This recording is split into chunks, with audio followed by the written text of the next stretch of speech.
Hey road trippers, are you ready to go travel? Really? Well, let's just find out in a moment. This is Let's Go Road Trippin', where I encourage you to just explore it. Whether it's as close as your neighborhood or as far as the other side of the world, just explore it. And let's go ahead and get into this. I was watching a video a few days ago all about a guy who's living in Thailand asking, are you ready to move to Thailand? And he said, you want to make sure your house is in order. To make sure that your house is in order before you leave home. Oh, I definitely have my house in order. I've got my rent paid, I've got my bills paid, I got everything unplugged that doesn't need to be plugged in. Sparky, hold on just a minute. That's not exactly what he meant. What he's trying to say is, you gotta make sure your head is straight. When I was a tour manager, I had run across a few people who weren't quite ready to travel. People who have a negative outlook on life tend to think negative about everything. Can you imagine going to see the Grand Canyon or the Great Wall or the Pyramids of Giza and thinking, whatever. And I have actually been that way, and I usually regret it by the time the trip is over. I think to myself, why didn't I truly appreciate that or really enjoy that? You don't want to be a negative Nancy on a trip. Whether it's a solo trip or a group trip, you just don't want to be a negative Nancy, because then you will not have fond memories of that vacation. I was on a trip with a woman who had every reason to be a super negative Nancy. Before the trip even started, she had had a horrific life event.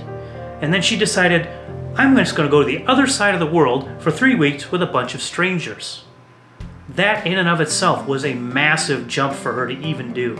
During this trip, she had problems happen every 2 or 3 days. At one point, she lost her luggage at one time. Another flight we took, the airline damaged her luggage. Inside the luggage, it had a souvenir that was broken and pretty much gone, trashed. And at one point, she even twisted her ankle. But you know what? Even though everybody would understand why she would be down and why she would be negative, she may have been a little quiet, but she had told me she is having a good time, and she told other people that too. Even now, she's kept in touch with all of these women that were on this trip, and they have a lot of fond memories of the trip. She had her house in order. But how do you put your house in order? Well, you have to do it by adjusting your thinking. You have to think more positively. I do little things like try to think of something positive in a bad situation, or I try to be thankful for something that may or may not be something great. Just a little thing to be thankful for every day. It's not the best. I'm not perfect, but I make progress. Progress, not perfection. I am not the expert on this. There are countless articles and videos on the internet that will help you out. Just Google how to be a positive thinker. Have you ever been or experienced the negative Nancy while on a vacation? Did you do something to make it better? What did you do? Do you know any better ways to help give us little tips and tricks on how to be a more positive thinker? Leave that all in the comments below. And of course, if you liked the video, run over the like button. And don't forget to follow us on Facebook, subscribe to us on YouTube, and click that notification bell. And you can also follow me on Twitter and Instagram.